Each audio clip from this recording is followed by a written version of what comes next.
안녕하세요. 오늘도 사연 살롱을 찾아주셔서 감사합니다. 저는 얼마 전 천륜을 영원히 끊어내버린 사람이에요. 요즘 사람들과는 다르게 제가 어렸을 적만 하더라도 가족은 하늘이 정해준 인연이고 가장 최우선으로 소중하게 대해야 한다고 배우는 게 당연했어요. 그러다 보니 어떤 일이 있더라도 가족을 버린다는 건 상상도 못할 일이었죠. 세월이 지나 저도 제 인생을 살아오면서 수많은 사람들을 스쳐 지나가며 여러 인연들이 끊겼었지만 그중 하나가 가족이 될 줄은 몰랐어요. 저는 이남 일녀 삼남매 중 장녀로 태어났어요. 어렸을 적 저희 집은 시골 읍내 근처에 살았었죠. 동네 자체가 시골이었지만 그 중에서도 읍내에 지내는 저희 가족은 다른 집보다 부유한 편이었어요. 저희 아버지는 그 시절에 읍내에서 전자기기 장사를 하셨죠. 서울을 왔다 갔다 하시면서 여러 기계들과 소도매 물품들을 팔았고 하나같이 값이 나가는 물건이다 보니 돈은 잘 버셨어요. 저희 부모님이 결혼하면서부터 시작했다는 아버지의 사업은 저희 삼남매가 차례대로 생기는 동안 더욱 커졌답니다. 제가 10살 때 저희 아버지는 서울로 올라가야 더 큰 돈을 벌 수 있다면서 가족들을 모두 데리고 서울로 이사를 하셨어요. 와, 우리 서울로 이사 간다고? 엄마, 그럼 우리 이제 계속 서울에서 살아? 서울로 이사 가면 우리 이제 서울 사람이야? 나도? 누나도? 동호도? 그래, 우리 가족 이제 다 서울 사람이야. 아버지 사업이 계속 잘 되시면 거기서 계속 사는 거야. 너희 전부 거기서 학교도 다니고 나중에 대학도 거기서 다니는 거지? 저희는 꽤 큰 주택으로 이사를 갔는데요. 새 집에 설레어 하던 것도 잠시, 저는 다니던 시골 학교보다 3배는 큰 것 같은 학교에 다니게 되며 처음엔 기가 죽기도 했어요. 그건 제 동생들도 마찬가지였고 저희 엄마도 마찬가지셨습니다. 엄마는 늘 저녁마다 저희 삼남매 손에 나물무침이나 파전 같은 반찬을 쥐어주며 옆집 앞집에 가져다 주라고 하실 정도로 이웃들과 잘 지내보려고 하셨어요. 처음엔 저희 가족 모두 서울 깍쟁이들과 어울리는데 애를 먹었지만 점차 한두 명씩 새 친구가 생기면서 서울살이에 적응을 해나갈 수 있었답니다. 하지만 서울에 온 지 불과 2년 만에 아버지가 하던 사업은 망하고 말았어요. 회사 사무실에는 온통 빨갛딱지가 붙었고 저희 집은 빚더미를 안게 되었죠. 다행히 살던 집을 가압류 당하지 않고 제때 팔 수 있었기에 5 식구가 길바닥에 나앉는 건 면할 수 있었어요. 저희 집은 어느 노부부가 사갔죠. 원래는 큰 주택에 살며 지하방에 세를 주고 살던 저희 가족이었지만 그 이후론 저희가 그 새방으로 들어가 살게 되었답니다. 다행히 새로운 집 주인들이 묻어난 성격이셨기에 저희는 오랫동안 그 새방에서 지낼 수 있었죠. 저희 가족의 형편이 한순간에 미끄러졌어도 아버지는 여전했어요. 여전하다는 말은 그전과 한치 다름없이 늘 나갔다 하면 술을 마시고 술집 여자와 새벽까지 놀다가 들어왔다는 뜻이랍니다. 저희 엄마는 그런 아버지 때문에 늘 고생이 이만저만이 아니셨죠. 아버지 사업이라도 잘 될 때는 마음고생만 하셨는데 아버지가 사업을 망치고 나서는 몸까지 고생을 하게 된 거였죠. 저희 엄마 얼굴엔 아버지가 만든 깊은 주름과 그늘이 날마다 더해졌어요. 아버지는 사업이 망가진 이후로 가족들에겐 가타부타 말도 없이 집에도 잘 들어오시지 않았어요. 어쩌다 들어오면 독한 술 냄새와 화장품 냄새만 풍기며 잠만 주무셨죠. 어디선 멀에서 벌어온 것인지 하얀 돈봉투를 엄마 앞에 아무렇게나 내던지고서요. 그 돈은 50만 원 혹은 70만 원, 어쩌다가는 30만 원이기도 했어요. 그 돈으로는 저희 삼남매를 먹이긴커녕 새돈도 낼 수가 없었습니다. 엄마는 길게 고민도 않고 무작정 근처 장에 나가 조그만 리어카에서 전을 붙여 팔기 시작하셨어요. 나중에 알고 보니 그 리어카는 집주인 아줌마한테 빌린 돈으로 마련한 거였다고 해요. 엄마는 새돈을 내고 자식들을 키우기 위해 같은 자리에서 눈이 오나 비가 오나 날이 추우나 더우나 꼼짝 않고 전을 부치셨어요. 엄마는 원래도 요리를 잘 하셨지만 그 중에서도 전 요리를 기가 막히게 잘 하셨거든요. 엄마는 장사를 시작하신 지 몇 주 지나지 않아 단골이 생기기 시작했고 길바닥에서 무작정 전을 부치기 시작한 지 4년 만에 시장 안에 있는 작은 가게를 얻어 들어갈 수 있었어요. 1층과 반지하 그 중간 어딘가에 속한 엄마의 전집을 우리 삼남매는 학교를 마치고 오면 누가 먼저랄 것도 없이 와서 쓸고 닦고 꾸며주었죠. 그렇게 작지만 깨끗하고 아늑한 저희 엄마의 전집이 오픈할 수 있었어요. 그리고 엄마는 가게를 오픈하자마자 저희 삼남매를 쫓아내셨습니다. 너 이제 여기 그만 와. 자꾸 다니지 말고 학교 끝나면 집에 가서 얼른 숙제해. 그럼 엄마 계산은 누가 하고 음식은 누가 갖다 줘? 우리가 할게. 그래, 누나랑 내가 할게. 됐다. 내 가게인데 내가 하면 되지. 누굴 시켜? 누가 니들 보고 장사하래? 엄마가 이걸 혼자 어떻게 다 해. 나 학교에서 쉬는 시간에 숙제 이미 다 하고 왔어. 숙제만 다 하면 다야. 배운 거 복습하고 다음에 배울 거 예습해야지. 엄마 도울 정성으로 가서 얼른 공부들 해.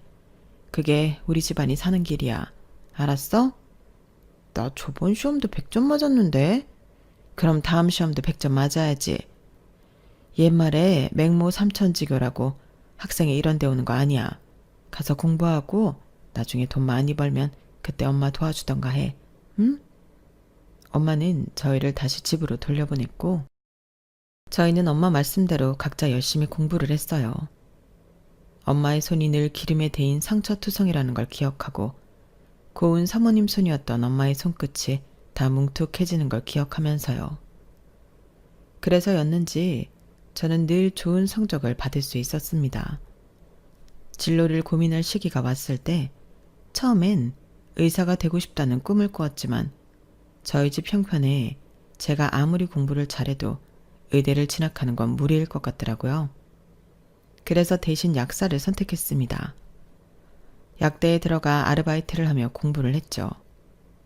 졸업 직후엔 첫 직장으로 유명한 제약사에서 일했지만 몇 년 뒤엔 거기서 모은 돈으로 제 명의의 약국을 차리게 되었답니다. 둘째 남동생도 저만큼 치열하게 공부했어요.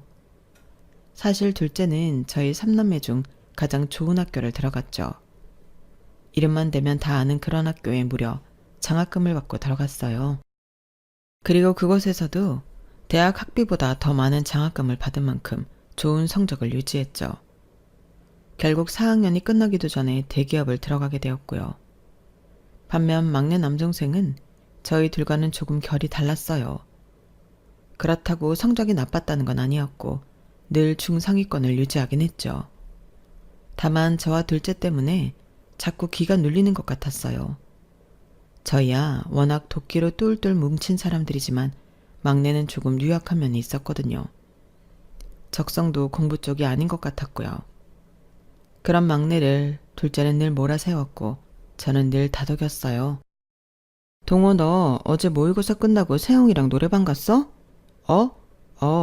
학교 끝나고 잠깐만 다녀온 거야. 모의고사를 학교가 일찍 끝나서. 근데 왜 도서관 갔다 왔다고 했어? 누나가 너 시험 끝나고 친구랑 노래방 간 거 가지고 뭐라고 하는 것도 아닌데. 누나는 그렇지. 형이 알았으면 또 한 소리 들었을걸? 아니 꼭 그렇지 않더라도 오늘은 도서관 다녀온 거 맞아. 나도 괜찮은 대학 가야지. 장학금도 받고. 형 눈치도 보지 마. 그냥 너는 너 하고 싶은 거 하고 살아.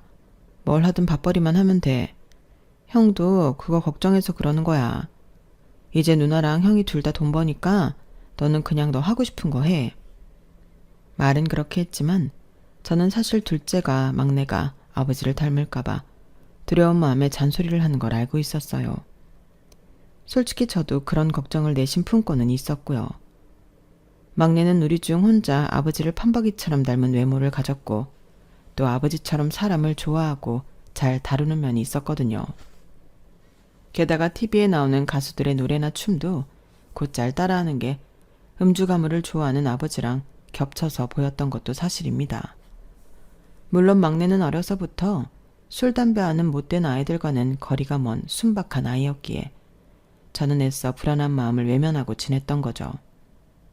저와 둘째의 걱정과 달리 막내는 애들을 가르치는 선생님이 되겠다며 본인의 진로를 정하고는 사범대학을 들어갔어요. 3년 동안 학교를 성실히 다니던 막내는 교생 실습을 마치고 돌연 선생님을 한다고 하더군요. 본인은 바리스타가 되겠다면서요. 당시 저와 둘째는 커피 타는 일로 무슨 돈이 되게나 싶어서 막내를 며칠 동안 붙잡고 말렸는데요. 커피야 학교 선생님 하면서 틈틈이 취미로 만들면 되지. 굳이 그걸 관두고 해야 할 이유가 있어? 학교 선생님들은 방학도 있잖아. 방학 때만 만들면 되지. 누나, 그게 문제가 아니야. 그냥 나는 선생님 못할 것 같아서 그래. 교생 실습하면서 실제로 학교에 있어 보니까 확실히 알았어. 나는 그 일 못해. 야, 나는 뭐 처음부터 회사 생활 잘한 줄 아냐? 누나는 처음부터 잘했을 것 같아? 다 하다 보면 짬이 생기고 그러다 보면 느는 거지. 뭘 해보지도 않고 지레 겁부터 먹어. 몇십 명이나 되는 애들을 나 혼자 상대해야 한다고. 애들만 상대하는 거면 괜찮을지도 몰라. 선생님들끼리도 하루 종일 사람한테 치이면서 사는 거야. 나는 진짜 못 버틸 것 같아. 그럼 몇십 명 되는 손님은 어떻게 감당하게? 너보다 한참 어린 학생들도 감당을 못하겠다고 있으면서 성인들은 어떻게 감당하겠다는 거야? 서비스직, 영업직에서 일하면 진상들 얼마나 많이 만나는 줄 아냐? 그런데 이때 저희 엄마가 유일하게 막내 편을 들어주셨어요. 나 돌아. 얘도 다 생각이 있으니까 그런 결정을 내렸겠지. 아니, 얘가 뭘 모르니까 그러는 거지. 엄마는 동우도 자기 학비 자기가 다 벌어다 보태내다. 그러면서도 간간히 장학금도 받고 자기 몫은 다 하는 애니 놔둬라. 둘째는 엄마의 말에 아무 말도 못하고 짜증을 내며 밖으로 나가버렸어요. 저도 그때는 도무지 막내의 편을 들어줄 수 없었죠. 단지 엄마가 그만하라고 말리니까 그 말을 들었을 뿐이었어요. 엄마만 아니었으면 아마 몇 날 며칠이고 더 막내를 말렸겠죠. 하지만 엄마 말을 들어보니 막내가 애도 아니고 자기 의지가 확고한 성인인데 계속 떠들어봐야 무슨 소용이 있겠나 싶더라고요. 결국 저는 막내에게 그저 열심히 잘해보라고 응원할 수밖에 없었죠. 막내는 선생님이 되지 않겠다고 했지만 그래도 대학교는 졸업까지 마쳤어요. 그리고 그 이후부터는 이런저런 일을 하며 악착같이 돈을 모으기 시작했죠. 그 무렵은 저도 둘째도 차례대로 결혼식을 올리고 막 가정을 꾸려나가기 시작했을 때라 정신이 없었어요. 각자의 위치에서 자리 잡은 저와 둘째는 남은 가족들이 편하게 지낼 수 있도록 엄마의 전집 근처에 막 재개발한 동네에 있는 20평짜리 아파트를 하나 마련해 주었습니다. 더 큰 집을 구해드리고 싶었지만 엄마가 크게 말리시기도 했고 가정을 막 꾸릴 때라 금전적 여유가 크지 않았기도 했어요. 그리고 신혼 초 몇 개월이 지나자 일도 집안일도 바빠지기 시작하면서 친정에 자주 들르지 못했던 것 같네요. 제가 어쩌다 한 번씩 친정 새 아파트에 갈 때마다 막내는 집에 없거나 아님 세상 모르고 곤히 잠들어 있었어요. 막내 방의 책상 위에는 각종 커피 원두가 담긴 병과 인테리어 자료들이 엄청나게 쌓여 있었죠. 처음에 막내의 꿈을 반대했던 게 미안해질 정도로 열심히 사니 저는 갈 때마다 막내의 책상 위에 소정의 용돈을 올려놓고 오곤 했죠. 그렇게 고생하던 막내는 결국 5년 만에 정말로 자기 카페를 차리게 되었어요. 인테리어 공부도 열심히 하더니 카페를 정말 예쁘게 꾸며놓았더군요. 심플하면서도 세련되고 아늑한 공간이었고 커피도 정말 맛있게 내렸어요. 곁들인 디저트도 맛이 일품이었죠. 당시 저는 처음 보는 신기한 커피를 내놓았는데 그게 대박이 났어요. 젊은 애들이 스마트폰으로 검색을 해가면서 찾아올 정도였으니까요. 저희 때는 커피로 밥 벌어먹고 산다는 건 상상도 못했는데 그렇게 번듯하게 잘 될 줄은 몰랐네요. 돈을 많이 벌게 된 막내는 엄마의 전집을 리모델링 해주기도 했습니다. 막내의 카페는 어느새 저희 가족의 아지트가 되었고요. 엄마 가게 공사는 언제 끝나? 이제 거의 다 돼가나? 아니, 어제 끝났어. 원래 이런 경우가 잘 없는데 예상보다 일찍 끝내주셨더라고. 근데 아직 포스기 설치가 안 끝나서 제어프는 다음 주 목요일부터 한다고 했어. 환기도 좀 더 하는 게 좋을 것 같아서. 엄마, 동호한테 포스기 쓰는 법 잘 배웠어? 아, 나는 그거 괜히 번거롭기만 하고 내가 다 기억해서 할 수 있는데 괜히 그거 찍다가 헷갈린다니까? 그래도 잘 배워놔야지. 이제 가게도 넓어졌는데 엄마도 직원 더 많이 써야 할 거 아니야. 직원들이랑 같이 일을 하려면 시스템이 잘 갖춰줘야 편해. 동호가 잘한 거야, 엄마. 누나 말이 맞아. 엄마 가게 안 그래도 사람 계속 많아지고 있잖아. 저번에 보니까 손님들 줄 서서 기다리더만. 여기 새로 들어선 아파트 주민들이 엄청 가는 것 같더라고. 맞아. 여기 아파트 아직 짓고 있는데 엄청 많은데 거기 입주 다 들어오면 손님이 더 늘 것 같더라고. 그래서 내가 엄마 가게랑 내 카페 전부 스크린으로 번호 찍는 기계 주문했어. 요즘은 손님들 기다리는 것도 기계에 핸드폰 번호 입력하는 걸로 다 되더라고. 야, 처남이 장모님 장사 센스를 그대로 물려받았네요. 진짜 대단한 것 같아요. 한 집안에 맛집 주인이 둘이나 있다뇨. 아유, 아니에요. 저희야 매형이 올려준 매출이 반은 되는걸요. 너무 감사해요. 홍서방이 우리 동호 카페에 자주 오는가? 네, 아침 저녁으로 거의 매일 와요. 여기 근처에 여기만큼 커피가 고소하고 맛있는 데가 없더라고요. 여기 없으면 이제 근무가 힘들 정도라니까요. 저희 밑에 애들 순찰 돌 때도 여기 엄청 와요. 직업이 경찰인 저희 남편은 마침 그 근처에서 근무를 했기 때문에 막내 카페를 자주 가는 것 같았어요. 남편 말로는 아예 서 직원들 커피를 아침마다 12개에서 15개씩 캐리어에 담아간다고 하더군요. 그렇게 저희는 각자의 사업, 각자의 가정을 온전히 잘 꾸려나가며 화목한 나날들을 보냈답니다. 앞으로도 그간 고생하면서 노력한 결과를 누리고만 살면 될 것 같았죠. 하지만 그 모든 기간 동안 저희 네 가족이 필사적으로 외면하고 있던 불편한 진실이 있었어요. 바로 저희 아버지였죠. 아버지는 여전히 계속 저희 집에 같이 머물고 계셨거든요. 사업이 망한 지 반지하 새방에 띄엄띄엄 얼굴을 비치며 돈 봉투만 던져놓고 가던 아버지는 알고 보니 노름판에서 딴 돈들을 가져다 준 거였다고 해요. 그 과정에서 질 나쁜 양아치들과 어울리며 불법 사업까지 손을 댔다고 하더군요. 아버지는 제가 대학을 입학한과 동시에 감방에 가셨어요. 무슨 험난한 일이 있었는지 알고 싶지도 않았던 저는 저희 삼남매는 아버지가 감방에 있는 동안 단 한 번의 면회도 가지 않았습니다. 엄마만 3개월에 한 번씩 가서 얼굴도 보고 돈도 넣어주고 오셨어. 아버지는 거기서 3년 동안 살고 나오신 뒤 더 이상 그 양아치 무리들이랑 어울리진 않으시는 것 같더라고요. 하지만 허구한 날 방구석에서 TV를 보면서 이따금씩 욕을 하고 술만 마시며 세월을 죽였죠.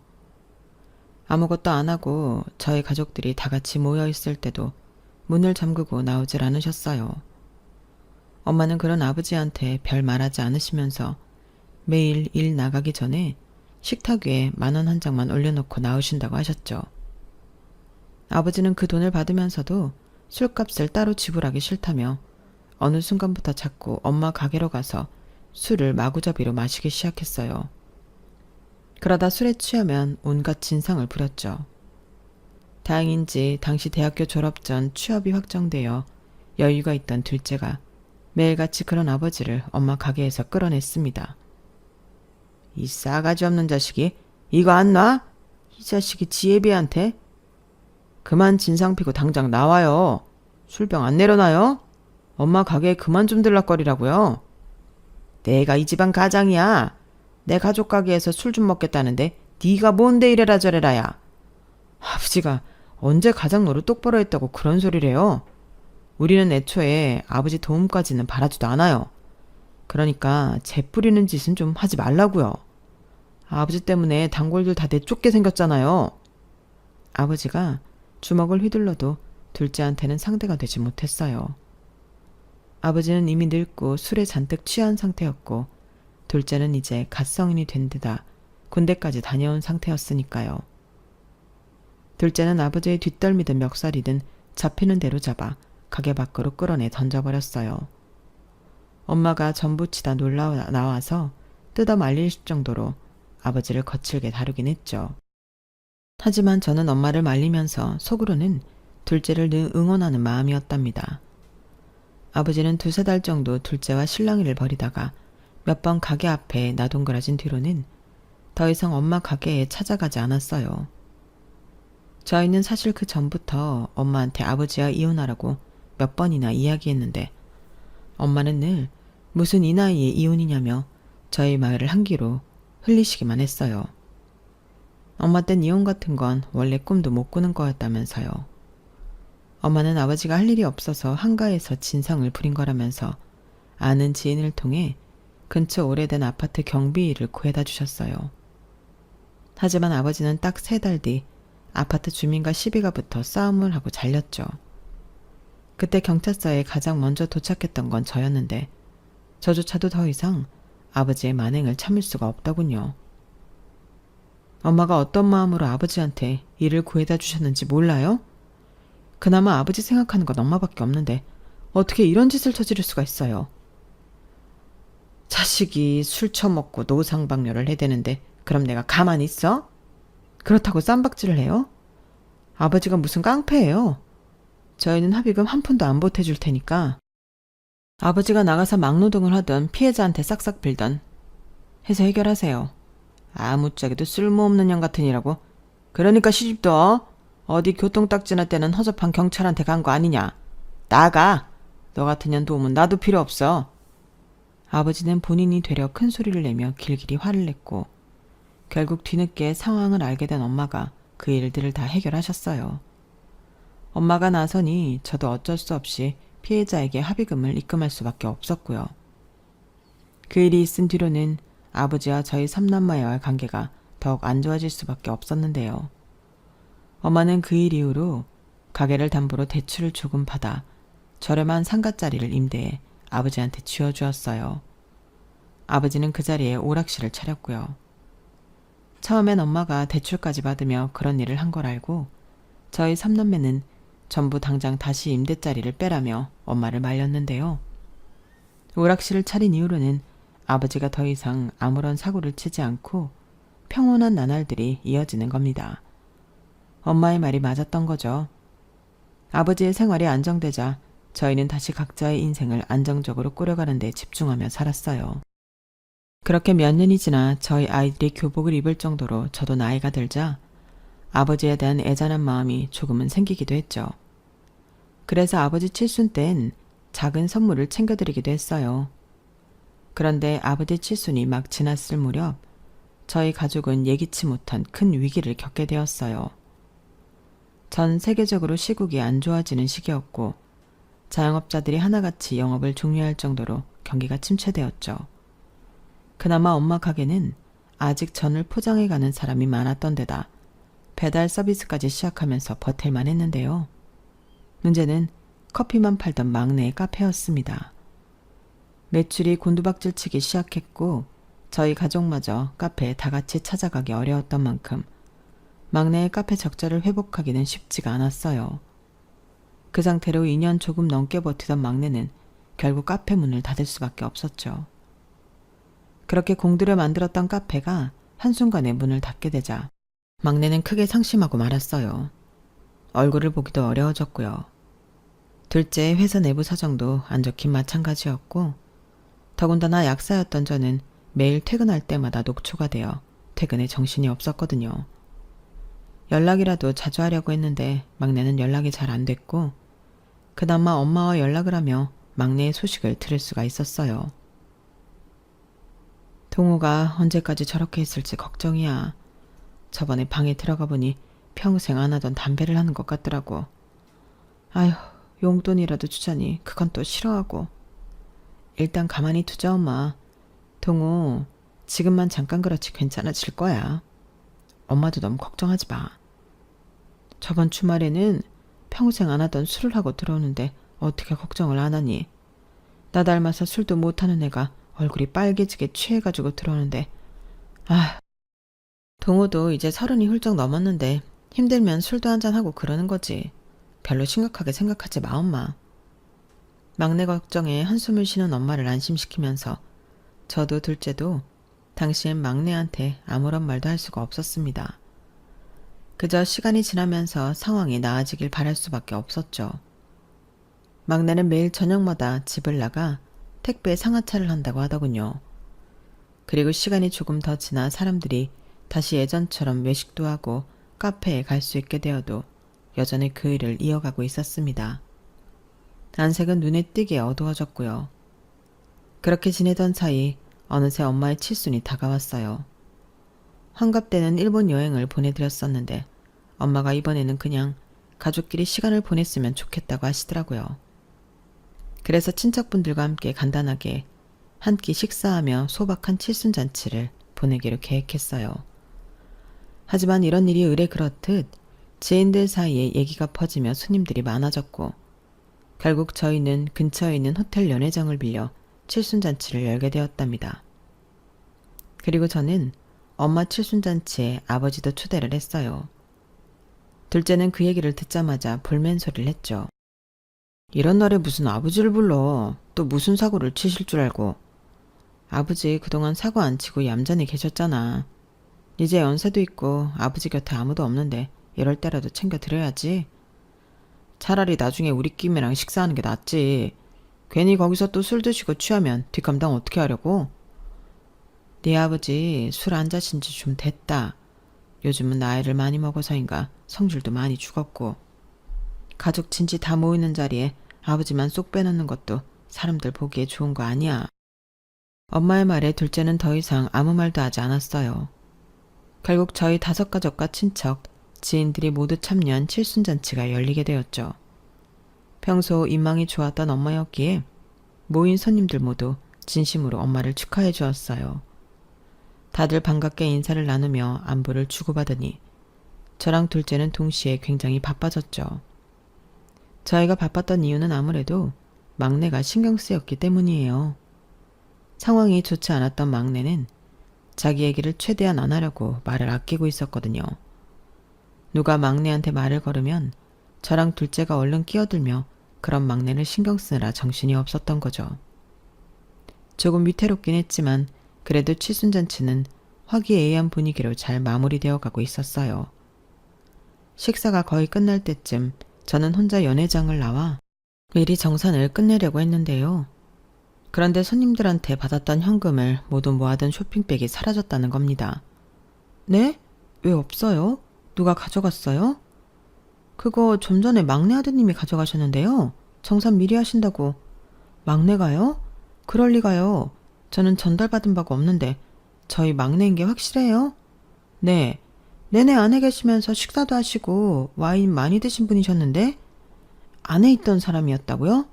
일단 잠시만요.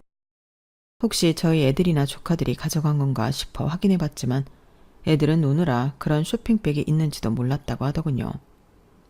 제 표정이 심각한 걸 눈치챘는지 남편이 다가와 무슨 일이냐고 물었어요. 저는 자초지종을 설명했고 남편은 잠시 기다리라며 연회장 밖으로 나갔죠. 제가 다시 가족 테이블로 와서 앉으니 둘째가 무슨 일이냐고 물어보았어요. 손님들 현금 모아둔 쇼핑백을 누가 가져갔대. 뭐? 그걸 누가 가져가? 누가 막내 아들이라고 하고 가져갔대. 직원 말로는 여기서 계속 식사하던 사람이라 당연히 가족인 줄 알고 줬다네. 혹시 애들인가 싶어서 확인해봤는데 애들은 아니라고 하고 동호는 계속 안에 있었잖아. 그치? 제 말에 테이블에 있던 사람들이 모두 막내를 쳐다봤어요. 막내의 미간이 당연히 찌푸려졌죠. 막내가 기분 나쁜 티를 내자마자 둘째가 손을 휘저으며 말했어요. 동호가 그럼 여기 있지 어딜 가? 설마 이 소심이가 그랬을까? 아버지가 그랬으면 몰라도. 네 안에 아버지 말고 그럴 사람이 어딨어? 그냥 물어본 거야. 동호가 뭐하러 그런 짓을 해. 근데 확실히 아버지는 아니야. 젊은 남자였대잖아. 그때 저희 남편이 아까 저와 대화했던 직원과 함께 연회장 안으로 들어오더군요. 그와 동시에 연회장 문은 앞뒤로 모두 닫혔어요. 남편은 어디서 났는지 마이크를 들고선 입을 열었죠. 다들 잠시만 주목해주세요. 혹시 이만한 갈색 쇼핑백 보신 분 있나요? 쇼핑백 가져가신 분? 남편의 말에 연회장 안에 있던 손님들이 모두 웅성거리기 시작했어요. 일단 다들 자리에 앉아주시겠어요? 남편의 말에 서 있던 사람들이 다들 각자 자리를 찾아가던 그때였어요. 연회장 뒷문이 덜컹거리는 소리가 났죠. 어떤 남자가 뒷문을 열려고 했던 거였어요. 하지만 문이 잠겨있자 남자는 당황했고 순식간에 남자 직원 2명이 그 남자를 붙잡았어요. 남편은 쏜살같이 연회장을 가로질러 그 남자한테 다가갔고 손님들의 시선도 전부 남편을 따라갔죠. 그 짧은 사이 남자는 2명의 직원에게 주먹을 날리고 달아나려 했지만 순식간에 남편이 그 남자를 제압해버렸어요. 놔! 이거 안 놔? 현행 폭행범을 봤으니 못 놓습니다. 그쪽은 묵비권을 행사할 권리가 있고요. 그쪽이 하는 말은 그쪽한테 불리한 증거가 될 수 있으며 변호사를 선임한 권리가 있으세요. 알겠죠? 남편의 말이 끝남과 동시에 막내가 자리에서 벌떡 일어나더니 어디론가 후다닥 달려갔어요. 제가 반사적으로 그쪽을 보니 연회장 앞문 쪽으로 가려던 아버지를 막내가 덥석 잡더군요. 아버지, 이 와중에 어딜 가세요? 뭘 어디가? 화장실 간다. 화장실도 못 가냐? 근데 왜 이렇게 당황하세요?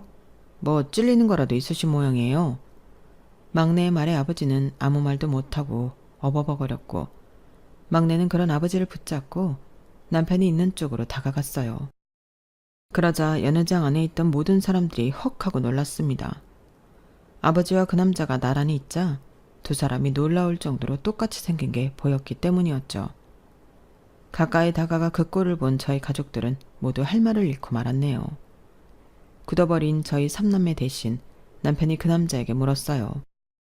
그쪽이 쇼핑백 가져갔어요? 무슨 쇼핑백? 나는 모르는 일인데? 당신 나 알아? 모르면 그게 더 문제 아닐까요? 저희 가족끼리 모여있는 자리인데요. 일단 가방 안에 있는 것부터 봅시다. 내가 왜 그래야 되는데? 당신이 무슨 경찰이라도 돼? 진짜 우리 가족 아니네. 나 경찰인 거 여기 모르는 사람이 없는데. 그러니까 방금 그쪽을 현행범으로 붙잡은 거 아닙니까? 가방 안에 또 무슨 위험한 물건이 있을지 모르니 좀 봐야겠습니다.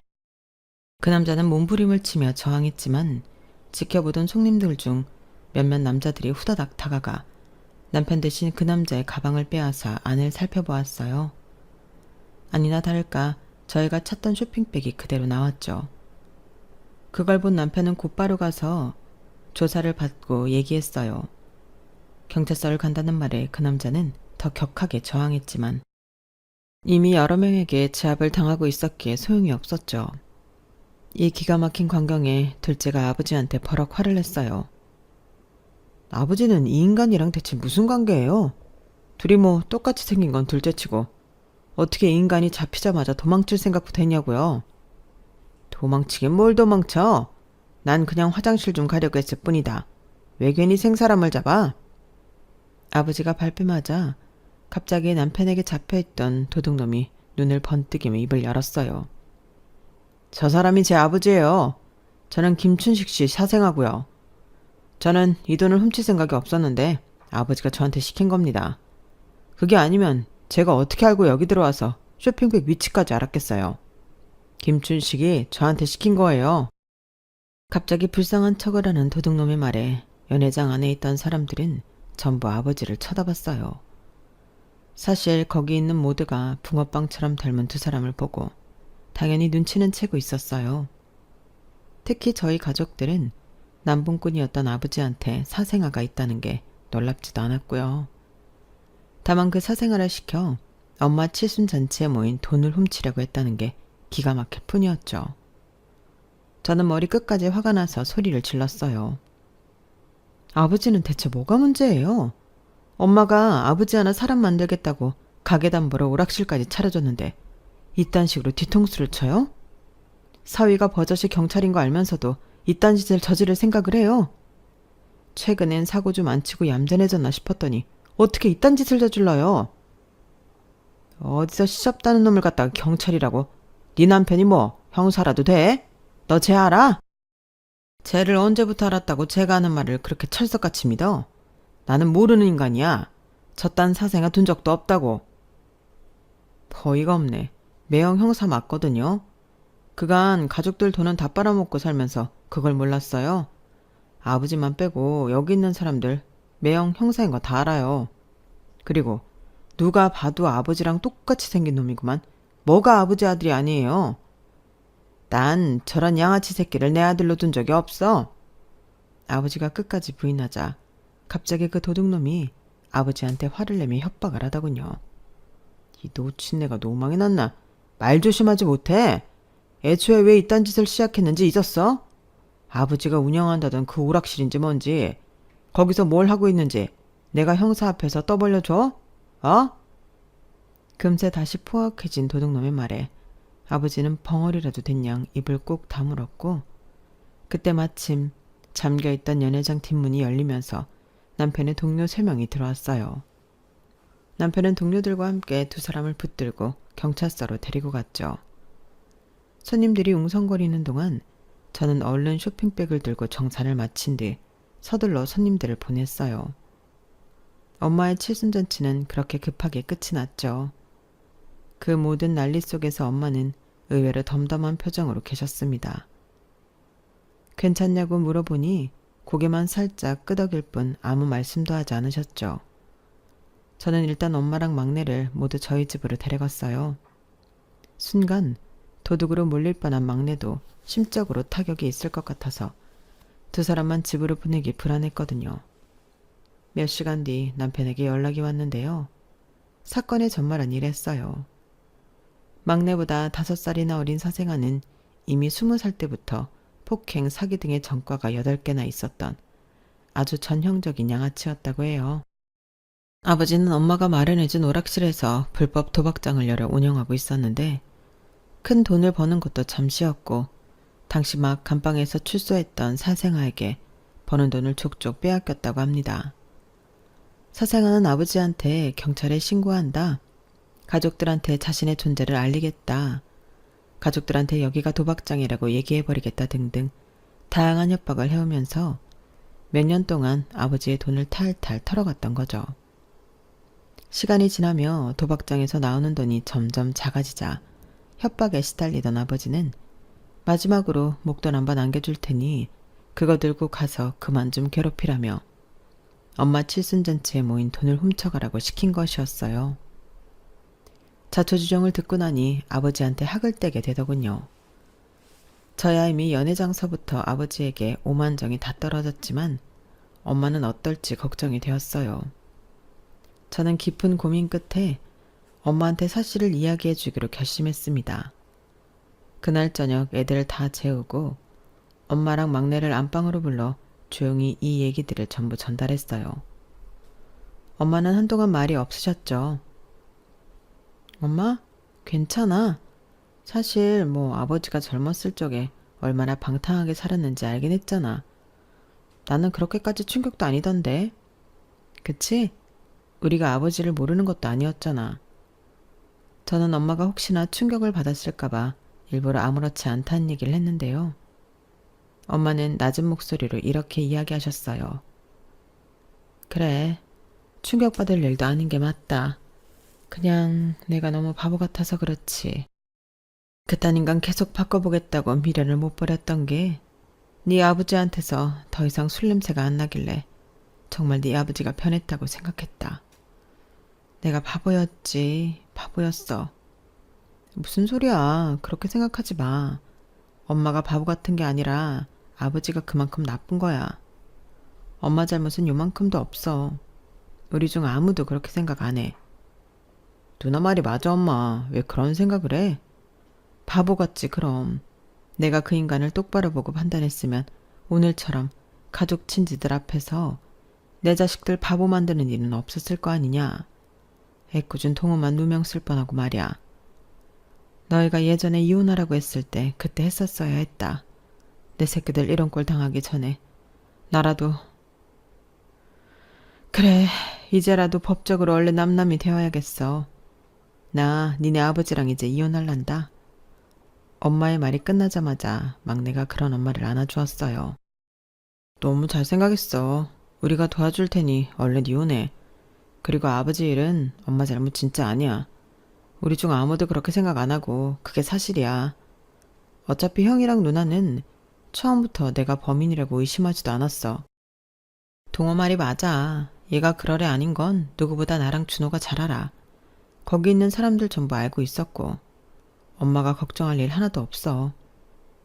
엄마는 저희가 하는 말에 끝내 눈물을 흘리셨어요. 저희는 엄마 잘못이 아니라고 몇 번이나 더 말씀드리면서 울음을 멈출 때까지 달래드렸죠. 그 사건 이후 사생아는 폭행과 협박, 절도죄로 다시 감방을 들어가게 되었어요. 사생아와 마찬가지로 이미 전과자였던 아버지도 불법 도박정을 운영한 채와 절도 교사죄로 다시 감방 신세를 지게 되었죠. 두 부자가 나란히 감방에 들어가는 걸 지켜보며 저희 삼남매는 엄마를 도와 이혼 절차를 끝내버렸어요. 아버지가 나쁜 용도로 쓰던 상가자리를 임대에 다시 빼버렸고 엄마는 그 돈을 막내에게 보태주셨답니다. 진작 그랬어야 한다고 후회하시면서요. 막내는 사실 그동안 택배 일을 하며 모았던 돈으로 제약 이야기는 충분하다며 엄마에게 받은 돈으로 엄마랑 둘이 해외여행을 다녀왔어요.